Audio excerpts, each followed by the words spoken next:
बहू, अभी तक तुमसे किचन का काम खत्म नहीं हुआ? अरे मम्मी जी आप।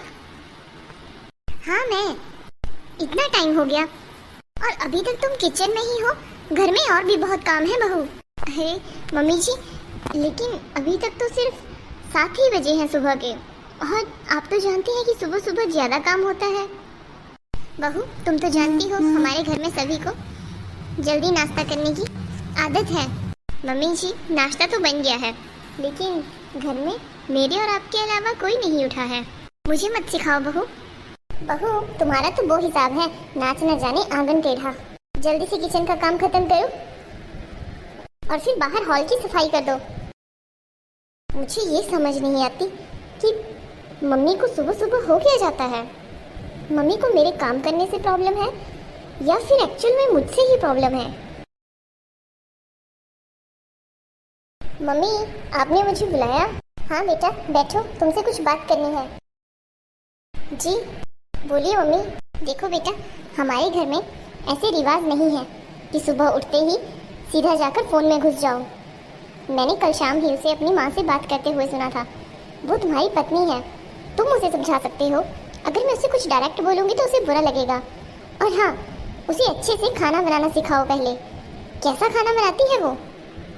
मम्मी मुझे लगता है कि सपना अच्छा खाना बनाती है, उसके खाना बनाने में कोई कमी नहीं है। जानती थी कि तुम यही कहोगे। उसके बनाए हुए खाने को खाकर तुम्हारे पापा का बीपी हाई हो गया है। इतना ज़्यादा मसाला डालती है खाने में। देखो बेटा, मैं सिर्फ तुम्हें कह सकती हूँ, मैं उसे नहीं कह सकती। वो तो पराए घर से आई है, पता नहीं क्या ही समझेगी। लेकिन मम्मी अगर आपको उसके किए हुए काम में कोई गलती लग रही है तो आप डायरेक्ट उसे कह दीजिए ना, क्योंकि खाना तो उसे ही बनाना है। और मम्मी आप उसे सिखा भी तो सकती हैं, आखिर आप भी तो माँ हैं उसकी। जब वो शादी करके नई नई इस घर में आई थी तब आपने यही कहा था कि आप उसकी माँ हो। फिर माँ तो सीधा जाकर बच्चों को समझा देती है, सिखा देती है। पता नहीं कौन सा काला जादू कर दिया उसने मेरे बेटे पर। मेरा बेटा तो कभी मुझे ऐसे जवाब नहीं देता था। मम्मी आप कैसी बातें कर रहे हो? मुझे ऑफिस के लिए लेट हो रहा है। देखो बेटा, 100 बातों की एक बात, कल उसने हमारे कमरे में झाड़ू नहीं लगाया था। आखिर तुम उससे पूछ सकते हो कि क्यों कल हमारे कमरे में झाड़ू नहीं लगाया। तुम जानते हो कल मेरे कितना सर दर्द था। फिर मैंने खुद अपने कमरे की सारी सफाई की। क्या इसी दिन के लिए हम बच्चों को बड़ा करते हैं, पढ़ाते हैं, उनकी शादी करते हैं, ताकि हमें ये सब फेस करना पड़े? तुम बताओ ना, तुम्हारी परवरिश में कहाँ कमी रह गई? अरे मम्मी ये आप क्या कर रही हो? अच्छा ठीक है, मैं सपना से पूछता हूँ। ठीक है, लेकिन मेरे सामने मत पूछना, नहीं तो कहेंगी कि माँ ने पता नहीं कौन सी पट्टी पढ़ा दी। सपना। हाँ जी जल्दी बोलिए, मुझे काम करना है। सपना ये क्या, कल तुमने मम्मी पापा के कमरे में झाड़ू नहीं लगाया? अरे हाँ, लेकिन मम्मी ने कहा था कि उधर पापा सो रहे हैं, तो जब कमरे में कोई सोया हो तो झाड़ू नहीं लगाते, इसीलिए मैंने नहीं लगाया था। क्यों, अब क्या हो गया? अच्छा कुछ नहीं, तुम जाओ अपना काम करो, मैं भी ऑफिस के लिए लेट हो रहा हूँ। कि मम्मी की प्रॉब्लम क्या है? सीधा आकर मुझसे क्यों नहीं कहती हैं, अपने बेटे को क्यों कह देती हैं? अरे खूब लड़ाई हुई होगी सुबह बहू और बेटे की, मजा आ जाएगा। अब दोनों 1-2 दिन तो एक दूसरे से मुंह फुलाकर घूमेंगे। मम्मी अब कैसी तबीयत है आपकी? ठीक है बेटा, क्या बताऊँ, सर में बहुत तेज दर्द है। अच्छा और तुम बताओ? मैं तो ठीक हूँ मम्मी। अच्छा सपना कहाँ है? क्यों, तुम उसे क्यों पूछ रहे हो? क्यों, मैं उसे पूछ नहीं सकता क्या? मेरा मतलब कि यही होगी किचन में। देखो बेटा, उसे थोड़ा समझाया करो, अपनी माँ से फोन में कम बात करे, अब मायके का मोह छोड़ दे, अपने अगले गृहस्थ जीवन पर ध्यान दे। बेटा अब अगर उसे मैं बोलूँगी तो उसे बुरा लगेगा। देखो वो 5 बजे उठती है, जबकि हमारे घर की बहुएं देख लो तुम, तुम्हारी चाची की बहू, तुम्हारी ताई जी की बहू सब 4 बजे उठती हैं। तो कल से उसे भी कहना कि तुम भी थोड़ी जल्दी उठ जाया करो। अब रहते तो एक ही मोहल्ले में है, पता तो चल ही जाता है। अरे मम्मी वो बीमार हो जाएगी, इतनी जल्दी उठेगी तो नींद कैसे पूरी होगी? किचन से रात को 11-12 बजे तो वो फ्री होती है। देखो बेटा, वो कुछ काम नहीं करती है, आज भी झाड़ू पोछा मैंने किया। मम्मी जब मेरी शादी नहीं हुई थी तब हमारे घर में काम करने वाली आती थी, वो 2 टाइम के बर्तन धुल देती थी और झाड़ू पोछा कर देती थी, और तो और कपड़े भी धुल देती थी। लेकिन जैसे ही मेरी शादी हुई आपने उस काम वाली को आने से मना कर दिया। क्यों? अगर आज वो आती तो सपना और आपका कितना काम आसान हो जाता। अरे बेटा, मैंने सोचा था कि अब मैं भी काम करवाऊंगी बहू के साथ और बहू भी होगी, तो क्यों काम वाली को फालतू में पैसे देने, उतनी बचत हो जाएगी। लेकिन अब मैं बीमार रहने लग गई तो मेरे से ज़्यादा काम नहीं होता है। आज भी मैंने झाड़ू पोछा किया, मेरा तो सर दर्द इतना हो रहा है, कमर दर्द इतना हो रहा है, पूछो मत। देखो बेटा, मुझे उसका किया हुआ कोई काम पसंद नहीं आता है और बस सारा दिन वो हेलो मम्मी करती रहती है। पता नहीं इतना क्या ही बात करती है अपने मायके में। आखिर तुम्हें उसे समझाना चाहिए। और हाँ, पड़ोस वाली पुष्पा दीदी की बहू से भी वो बहुत ज़्यादा बात करती है। तुम तो जानते हो कि हमारे पड़ोसी कैसे हैं, एक बात की 100 बातें बना देते हैं। लेकिन मैंने इसे मना भी किया था, लेकिन आज सुबह भी मैंने इसे उससे बात करते सुना। तुम्हें इसे समझाना चाहिए कि जिससे मेरी मम्मी बोले उसी से बात करें। और हाँ, मुझे लगता है कि तुम्हें डायरेक्ट अपनी सास को भी यही बोलना चाहिए कि टाइम से ही कॉल किया करें। पूरा दिन क्या ही बातें करती हैं। कोई बात नहीं मम्मी, मैं बात करूँगा। हाँ बेटा।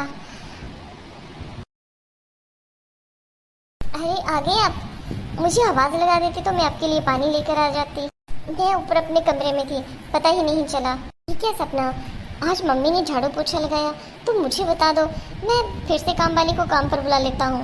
अरे लेकिन मम्मी ने खुद कहा कि आज वो अपनी एक्सरसाइज नहीं कर पाई है, इसलिए उन्हें झाड़ू पोछा करना है। ये भी तो एक एक्सरसाइज ही है। ये सब उन्हीं के वर्ड्स हैं, मैंने नहीं बोला उन्हें झाड़ू लगाने को। सपना, तुम अपनी मम्मी से अपने कमरे में जाकर बात किया करो। तुम्हें 100 बार समझाया मैंने, इनके सामने मत बात किया करो। ये एक बात की 10 बातें बना देंगे। फिर तुम तो जानती हो कुछ हद तक सुनना अच्छा लगता है, बार बार कहेंगे तो मुझे भी गुस्सा आएगा ना। ये आप कैसी बातें कर रहे हैं जी? 4 दिन से मेरा रिचार्ज खत्म हुआ पड़ा है। मैंने इसीलिए आपको नहीं कहा क्योंकि मम्मी बार बार कह देते हैं कि तू फ़ोन पर लगी रहती है, इसीलिए मैंने रिचार्ज ही बंद कर दिया। अब शाम को 9 बजे मम्मी का फ़ोन आता है, तब तो मैं अपने कमरे में ही होती हूँ और आपके सामने जितनी बात होती है वही बात होती है। इसका मतलब मम्मी झूठ बोल रहे हैं? नहीं, शायद उन्होंने कुछ गलत सुन लिया हो। वो वाला झूठ क्यों बोलेंगे? अच्छा अब आप बैठिए, मैं आपके लिए चाय लेकर आती हूँ। सपना के तो मन में भी नहीं है ये बात, लेकिन धीरे धीरे मुझे समझ आ रहा है कि मम्मी के मन में क्या चला है। एक बार मम्मी से पूछ ही लेता हूँ। मम्मी, मुझे आपसे कुछ बात करनी है। हाँ बोलो बेटा। मैं सोच रहा हूँ कि सपना को हमेशा के लिए उसके मायके छोड़ आता हूँ। क्या? क्यों? मम्मी, उसे कोई भी काम ढंग से नहीं आता है। ना तो वो खाना अच्छा बनाती है, ना तो झाड़ू पोछा अच्छे से करती है। उसे कुछ काम नहीं आता मम्मी, तो मैं यही सोच रहा हूँ मैं उसे हमेशा के लिए मायके छोड़ आता हूँ। आप इतने अच्छे से घर का सारा काम कर लेती हैं, घर को संभाल लेती हैं, टाइम से नाश्ता भी हो जाता है और आप तो उठते भी 4 बजे हो। मुझे आपके हाथ का ही खाना पसंद है और शायद फिर पापा की सेहत भी अच्छी हो जाए। बेटा, ये तुम क्या कह रहे हो? हाँ मम्मी, और पूरा दिन वो अपनी मम्मी से फ़ोन पर बात ही करती रहती है, इससे अच्छा है उसे वहीं छोड़ आता हूँ। मेरा क्या है मम्मी, मैं कहीं बाहर खा लिया करूँगा, आप सिर्फ पापा और अपने लिए बना लिया करना। बेटा ऐसा मत कहो, घर में और भी काम होते हैं और वो अब ज़्यादा बात नहीं करती। आज उसने दिन में सिर्फ 2-3 बार बात की होगी मम्मी से। मम्मी आप झूठ क्यों बोल रही हो? जब उसके फ़ोन में रिचार्ज ही नहीं है तो वो फ़ोन कैसे करेगी अपनी मम्मी को? और अभी मैंने उसकी कॉल हिस्ट्री चेक की, उसने कल शाम 9 बजे बात की थी। उसके बाद उधर से कोई फ़ोन नहीं आया, ना इधर से कोई फ़ोन गया। तो क्या मैं झूठ बोल रही हूँ? तुम्हें तो बस बीबी ही चाहिए, माँ की तुम्हें कोई परवाह नहीं है। वही ना मम्मी, ऐसी कौन सी बात है जो आपको इतना परेशान कर रही है कि आप मुझसे झूठ बोलने पर मजबूर हो गए? आप क्या चाहते हैं मम्मी? आप सीधा सीधा क्यों नहीं बोलते? आप चाहते हो कि क्या मैं उसके साथ लड़ाई करूं, झगड़ा करूं, मारपीट करूं, घर में कलह कलेश करूं? बोलिए ना मम्मी। अगर आप यही सब चाहती हैं तो इससे अच्छा तो मैं उसे उधर ही छोड़ आता हूँ, वो भी खुश रहेगी और आप लोग भी। मेरा क्या है? लेकिन बेटा, लेकिन कुछ नहीं मम्मी, आपने तो सारी हदें पार कर दी। आपने हमें इतने अच्छे संस्कार दिए, इतने अच्छे आचरण सिखाए, अच्छे बुरे की समझ सिखाई, सब कुछ सिखाया, लेकिन आप सब कुछ सिखाने के बावजूद खुद कैसे भूल गई? मम्मी आप बहुत अच्छे हो, प्लीज़ एक बार खुद के अंदर झांक कर देखिए। आप ऐसे नहीं हो जैसे आप बन गए हो। सपना के आने के बाद आपकी ज़िंदगी का बस एक ही मकसद रह गया है कि कैसे उसे नीचा दिखाना है, कैसे उसे 4 बातें सुनानी है, कैसे उसके साथ लड़ाई करनी है। मम्मी आप बिल्कुल भी ऐसे नहीं हो। या तो मुझे मेरी पहले वाली मम्मी लौटा दो, या तो फिर मैं सपना को उधर छोड़ आता हूँ। आज तक मैंने सपना के मुंह से आपके लिए एक शब्द नहीं सुना। वो कभी नहीं बोलती कि आपने उसे पूरा दिन क्या बोला क्या नहीं। बस आप ही जब मैं घर आता हूँ तब मुझे बताती है कि आपने ये काम किया, आपने ये बोला वो बोला। बस अब फैसला आपके हाथ में है मम्मी कि आप बदलोगी, नहीं तो फिर मैं अपना फैसला नहीं बदलूंगा। ये क्या, ये तो सब कुछ उल्टा ही हो गया। मैंने सोचा था कि मैं अपने बेटे की नज़रों में अच्छी बनी रहूंगी, लेकिन ये सब करते करते मैं उसकी नज़र में बुरी बन गई। बेटा राजीव सुनो। हेलो दोस्तों, कमेंट करके जरूर बताएं आपको हमारी वीडियो कैसी लगी। वीडियो का मकसद यही बताना था कि अगर लड़की की माँ लड़की का घर उजाड़ देती है तो लड़के की माँ क्या करती है। यह कहानी सभी घरों पर आधारित नहीं है। कुछ लड़कियों का ससुराल बहुत अच्छा होता है और वहाँ के लोग भी। अगर आपको वीडियो अच्छी लगी हो तो वीडियो को लाइक करें, शेयर करें, हमारे चैनल को सब्सक्राइब करें। मिलेंगे अगले वीडियो में। राधे कृष्णा।